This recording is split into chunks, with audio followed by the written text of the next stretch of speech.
Nice to be here and share with you some of the key findings from the project we completed recently for HVN in relation to the project is actually entitled Scanning the Horizon.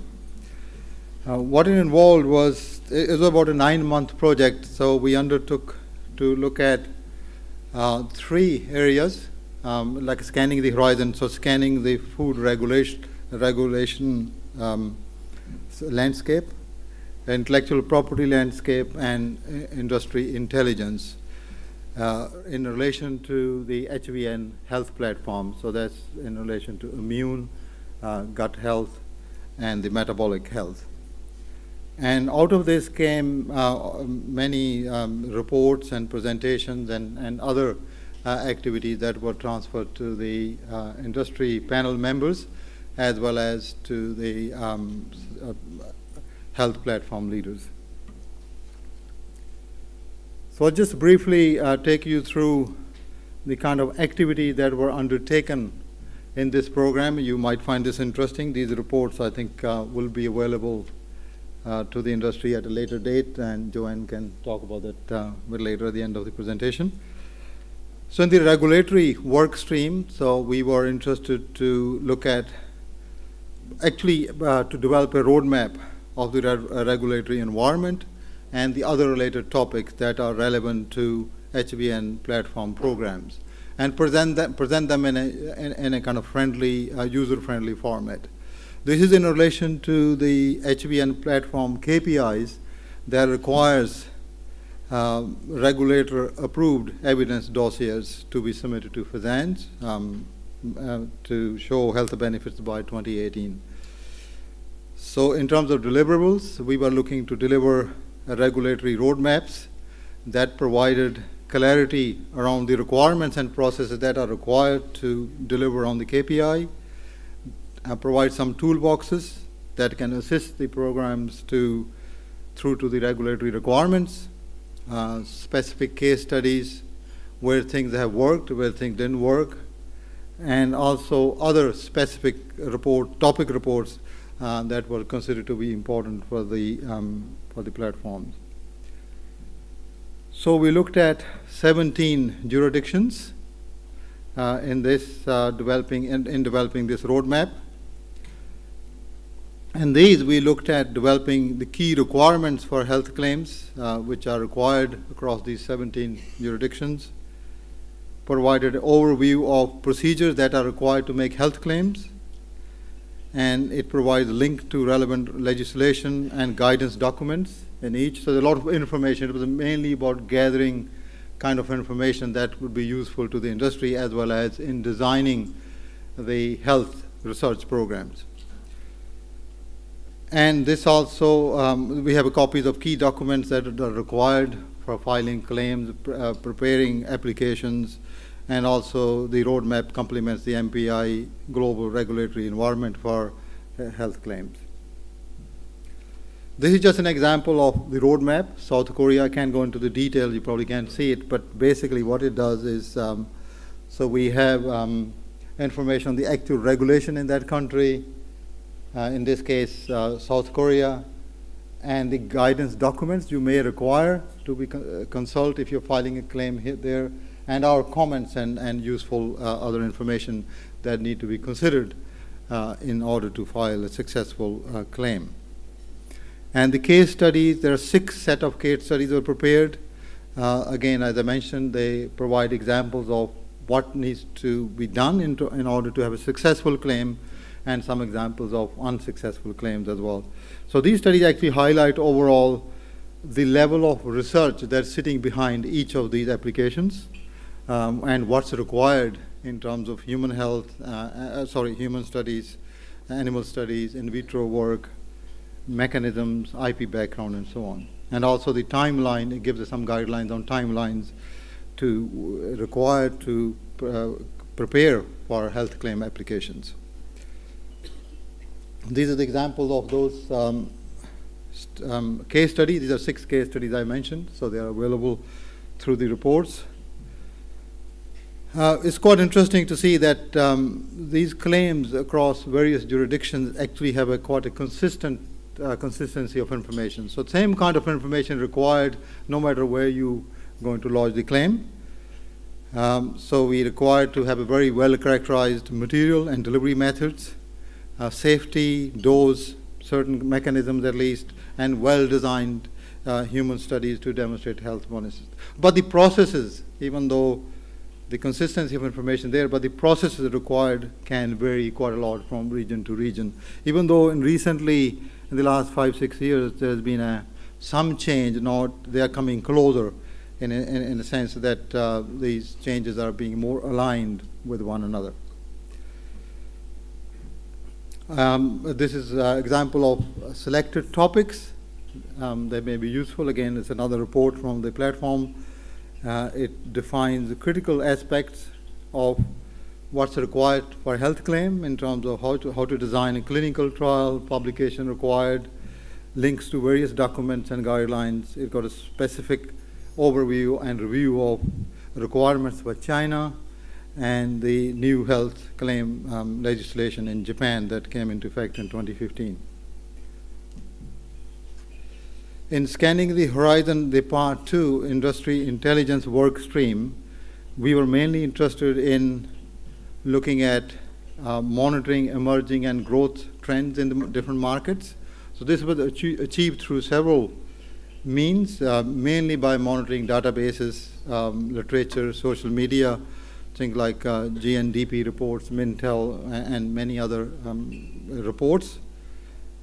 And here we were interested to get information about the new product launches in different areas, in different countries, regions, according to functional claims, ingredient claims, demographics, and company as well. So a lot of information obviously cannot be presented, but this is a kind of snapshot of what it look like. Say, for example, in the next one, we have bone health products for seniors, launched by country, as you can see, as well as by year. They give the information. That kind of information you can accept to find in these reports, which may be useful. This is just an example, so it has been done for many, many other related products. Bone health claim for senior, ingredient claim, what kind of ingredients have been gone into these products?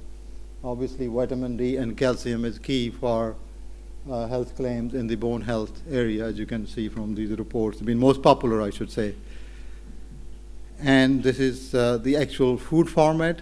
So here we have dairy and breakfast cereal being the dominant food format, and also gives information about companies who has been active in this space. So we got Fonterra, Nestle being the two key players, and Chinese company Yili has been very active in product launches in this category. So this was just an example. So as I said, it is available for immune type products, metabolic health products, as well as the gut health products in the reports. So the last one I wanted to talk through is the intellectual property work stream. So here the idea is, what we're trying to do here is the two reasons for doing this. Of course, the patent databases to inform research plans, but also to provide some context for future commercialization. These are the two key reasons of looking at the IP landscape within these four health themes. Obviously, the patent literature is closer to the market than the science publications, and it provides insights into established technologies, emerging trends, emerging technology. It tells us about the players, their strategies, collaborators, rivals, and so on. So there's a huge amount of useful information that comes out of these kind of searches. And also tells us in terms of commercialization, the IP risk we need to manage, where are the gold mines, minefields, where we have the opportunity to own intellectual property. We call it white spaces, for example, and also expired patents. They can be quite useful to relook and possibly have another kind of modification of that to use it in some form or the other. So, so these are the three themes we focused on. So the immune, so the main focus here was to look at oral interventions that offer very specific things. These are the topics that are being researched by the three teams related to immune, metabolic, and elite health. And the primary target was food in relation to the research opportunity, but we also went into traditional medicines as well as the bioactives, for example, as indicators of food compatible targets, and also to some extent, not in great detail, but we looked at oral pharmaceutical approaches in those three areas mainly to identify potential intervention pathways, biological mechanisms and pathways, what sort of mechanism have been used by the drug targets, and whether we can learn from them and trying to figure out how we can use those in the food or bioactive sense. So the outputs, there has been outputs relate to the three reports relate to each theme, derived from the insights that gives us information on the current food solutions, technology trends over time, key players, approaches in non-food oral that can be transferred to foods, and it defines hot zones and cold zones, which is critically important.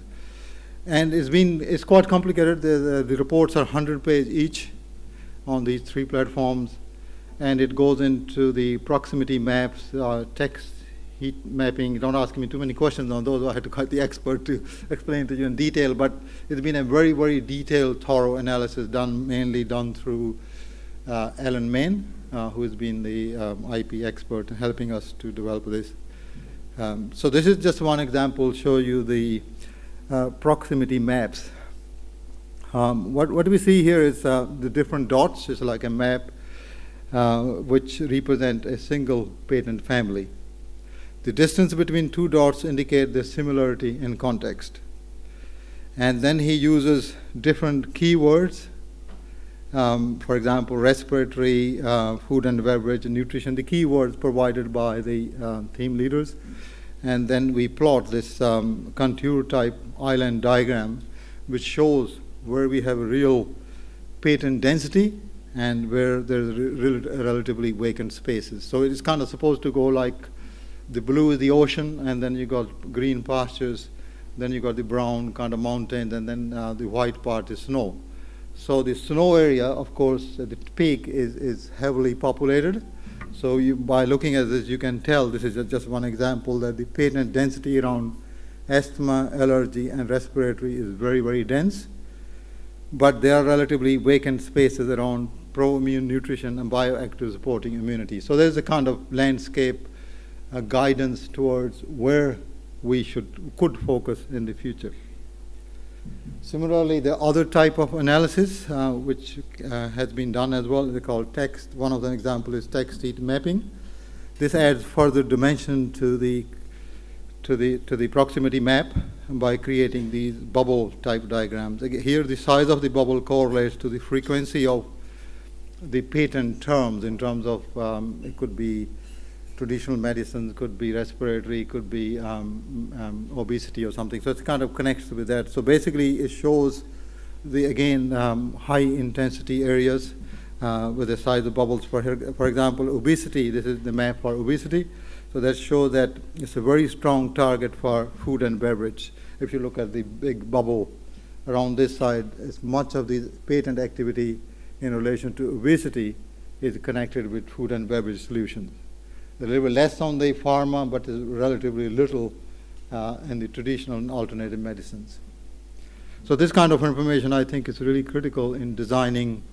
I've got only 3 minutes. So this is another kind of information that we can get in terms of the mechanisms I was talking about by understanding the oral pharmaceutical patent landscape. So this is sort of, for example, for metabolic, it shows the clinical targets. The size of the bubble shows the activity related to that mechanism. So there's I've got a number of mechanisms mentioned and the clinical target. So again, tells us what has been used in the pharmaceutical sense to target metabolic disorders. Whether we can use similar things in food, that would be quite a good question. This is probably a very important one. This is actually a summary of operator strategy. So this gives a profile of all the leading companies and operators, what they've been doing in the last 10 years, 10, 15 years, and how the patent filing has changed through these companies. So, for example, if you look at just some examples given here, you got Nestle, Wyatt, and so on. This is example for immune. And then the filing trend in terms of number of years going from 91 to 2015, average filing over the 5 years, and goes on the other side to talk about whether it's a food, whether it's a pharmaceutical, or the other type of medicine or the other thing. So it's kind of tells you exact number of patents within that time space in different areas, and who's been active. And in this case, you can see Nestle and Wyatt has been quite active, but interestingly, Nestle has been most active in the food space, but Wyatt has been more on the nutraceutical kind of pharmaceutical space. So that sort of information, I think, can be extremely useful. The other thing we did was because there are thousands of patents in each space, 500, maybe 600 in each category. So we use this approach called bullseye patent, defining bullseye patents. So it's like really matching closely what exactly we are trying to do in our 3 platforms and identify exactly matching patents within that space.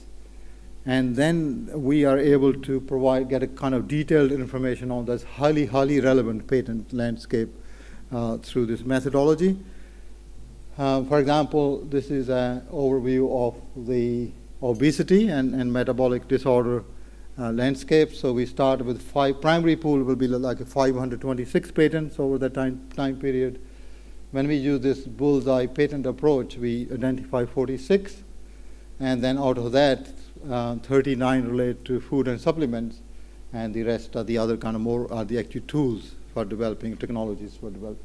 So that way, so the information is given now, is available in these reports on those details of each bullseye patent in each area. So hopefully they'll guide the science platforms, and hopefully industry will find that useful going into the future as well. I think that's probably I can stop over. Thank you very much.